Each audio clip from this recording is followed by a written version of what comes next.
Why do you think that we have to personify God?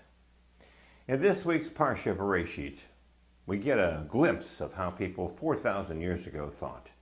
But before we do that, let's take a look at how the prevailing culture of the time shaped that narrative. First and foremost to the Greeks, the cradle of democracy. At its cultural and geographical peak, Greek civilization spread from Egypt all the way to the Hindu Kush Mountains in Afghanistan. The Jews, on the other hand, originated as an ethnic and religious group in the Middle East across the Mediterranean, also during the second millennium, 1000 to 2000 BCE, in part of the world known as the Land of Israel. So perhaps the cultures mingled and shared information and beliefs. The Code of Hammurabi and its relationship to the laws of Exodus, the Great Flood of Noah, and many more. In Bereisheet, we open with the famous, "In the beginning, God created the heavens and the earth." I've always wondered why God in the first words of the Bible is in the plural. Elohim is plural for gods. Rashi, the famous commentator from 11th century France, pondered this and many questions and interpretations of the Bible and the Talmud and came up with this idea. He gave an account of the work of creation in order that he might give them the heritage of the nations. For should the peoples of the world say to Israel, "You are robbers, because you took by force the lands of the 7 nations of Canaan," Israel may reply to them, "All the earth belongs to the Holy One. He created it. When he willed, he gave it to them. And when he willed, he took it from them and gave it to us." And here's another one from Rashi. "The Spirit of God was hovering. The throne of divine glory was standing in space, hovering over the face of the waters by the breath of the mouth of the Holy One. Blessed be he, and by his command, even as a dove hovers over the nest." And finally, "And God saw the light, that it was good, and God caused a division." Here also, we must depend upon the statement of the Aggadah. He saw that the wicked were unworthy of using the light, and he therefore set it apart, reserving it for the righteous in the world to come. Does that not speak to not only a holy light, but also to the terrible weapons we as humans have inflicted on each other?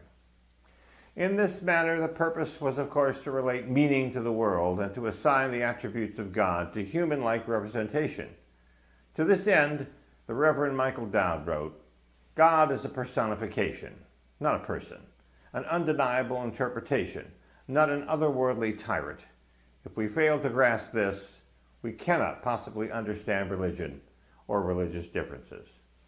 Stuart Guthrie writes, "All images and concepts of God are meaning-rich interpretations and personifications.